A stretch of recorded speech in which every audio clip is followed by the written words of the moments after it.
iPhone. If they're going to sell it in America, I want it to be built in the United States. They're able to do that. Do you mind? Taking foreign students. No. It's a different congressman. They're all congratulating us. Yes, you heard that right. In the middle of threatening to slap a 25% tariff on Apple, an American tech titan, Trump's iPhone rang in the Oval Office, the same product he was targeting. And as if that irony wasn't explosive enough, he doubled down on trade chaos. This isn't policy. This is an economic temper tantrum. And guess who's footing the bill? You. America's economy isn't being saved. It's being set on fire.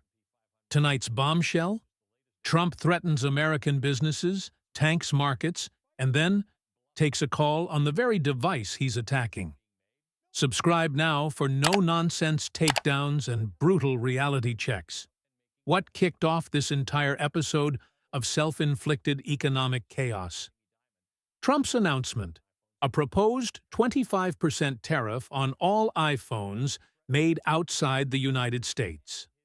That includes nearly every iPhone currently sold. Industry experts warn such a move would cause prices to triple.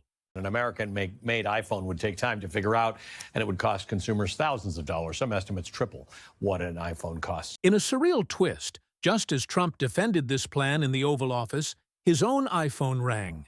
That moment, equal parts comedy and catastrophe, revealed the absurdity of this tariff stunt. This wasn't a move of strength. It was a swing of desperation. Why now? Because the markets aren't buying what he's selling. And neither is Wall Street. As his trade deals flounder, his approval ratings flinch, and his economic narrative frays, Trump needed a target. Apple became that target. And Europe is next. Trump's defenders immediately sprang into action and flopped hard. Treasury Secretary Scott Bessent was sent to friendly ground. Fox News. Even there, the heat was unbearable. This bill adds trillions to our debt. How is that acceptable to this administration? We can grow our way out of this. That's the entire defense. We'll grow our way out. Forget math, forget economics, just vibes. But even conservative economists and Wall Street execs aren't buying it. Behind the scenes, Jamie Dimon, the head of J.P. Morgan Chase, issued a dire warning. But we have to be prepared for something like that. I think the global fiscal deficits are inflationary. Translation? Trump's reckless policies could trigger stagflation, the toxic mix of inflation and stagnation. The worst part? These tariffs won't build anything. They won't bring back factories. They won't create jobs. All they do is feed a narrative of toughness that's already cracking under pressure. Behind the curtain of bluster and empty promises lies a brutal reality. This isn't just poor policy. It's economic vandalism. This president has made this country a less friendly place to do business by, for example, weaponizing the powers of the state against particular companies. We have 30% tariffs on China, only 30%. We also potentially have 50% tariffs on the EU. We have a bunch of sector-specific tariffs as well. Remember when Trump promised 10% global tariffs were just rhetoric? We're way past that now. This is scorched earth economics. What's worse? The markets are rattling. The Dow and S&P 500 slid sharply after these threats. And still, no major trade deals. Just more chaos, just more uncertainty, just more economic landmines. And who's hurt the most? Not Apple, not Boeing. They'll survive. It's the small businesses, the consumers, the low-income families about to pay more for everything from iPhones to groceries. And let's not forget, $700 billion in cuts to Medicaid, $267 billion cuts from food assistance to the poorest Americans. 10 million people would lose their access to health care. This isn't policy, it's plunder. The rich get tax breaks, the poor get the bill. And in between, America's middle class gets squeezed from all sides, again. Just when you thought Trump's economic mismanagement couldn't get any worse, the real bombshell drops. He isn't just targeting Apple or China anymore. Now, he's threatening to slap 50% tariffs on the European Union, one of America's top trading partners. The impact? Catastrophic, for both imports and exports. So if we impose, for example, a 50% tariff on the EU, Trump seems to think that's only going to hurt the EU. Like Boeing gets a lot of its parts from Italy. Yeah, that's right. Trump's economic warpath could kneecap American manufacturing itself. From cars to aircraft, American firms are deeply reliant on global supply chains. Take Boeing.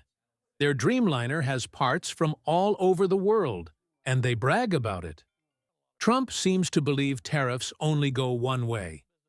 But when we hit Europe, they hit back. That's how trade wars work. And remember what happened the last time he tried this? So in 2018, when we did this and China stopped buying our soy and a bunch of other things, we ended up subsidizing those farmers to the tune of close to $30 billion. So, we punish our own, bail them out with taxpayer money, and call it a win. Trump doesn't just light fires, he sets them intentionally, then demands credit for grabbing a bucket. Let's talk small businesses, the quiet backbone of America. They don't have lobbying arms, they don't get taxpayer bailouts, they just survive until Trump tosses them into his tariff war crossfire. It's disastrous for small business, particularly, you think of kind of like a typical Shark Tank type business, somebody who's importing goods, designing goods here, manufacturing in the U.S., sort of like, manufacturing in China, sort of like a miniature version of what Apple's doing. They can't move their supply chain around. Apple. I spoke to a woman last weekend who has taken out an SBA loan. Thankfully, she could get one to deal with her shipping issue and her tariff issue against her house. And still doesn't know what's going on. Think about that. While Trump fumbles with multi-billion-dollar threats, small businesses are taking loans against their homes to deal with the fallout. And for what? There's no strategy here. There's no manufacturing policy end game. There's this talk about bringing all these factories back to America. I think people forget that our dreams about the 50s and the 60s and the factories that were here in the 70s, it's not how we would do it today if we had to redo it. We don't really want to be manufacturing socks in America. Exactly. The dream of some 1950s industrial rebirth is not only outdated, it's delusional. Meanwhile, Trump boasts about ringing foreign students mid-chaos, takes calls on the same iPhone he threatens, and pretends this is all under control. But it's not. Not for small business owners, not for American workers, not for anyone trying to buy a phone, a car, or food in 2025. This isn't leadership. This is performance politics. And we're all paying the ticket price. Trump promised to make America great again. Instead, he's made it more volatile, more expensive, and more vulnerable than ever. The markets are shaking, small businesses are panicking, and even big corporations are sweating under the pressure of an unpredictable, unhinged trade policy. This president has made this country a less friendly place to do business. And despite the slide in the markets today, it feels like the markets are still hoping that he's going to come to his senses and stop doing all of the really damaging things. Hope isn't a strategy, and chaos isn't strength. Subscribe now if you're tired of the gaslighting and ready for the facts. Because the next explosion, it's coming. And it won't be an iPhone ringing. It'll be the economy sounding the alarm.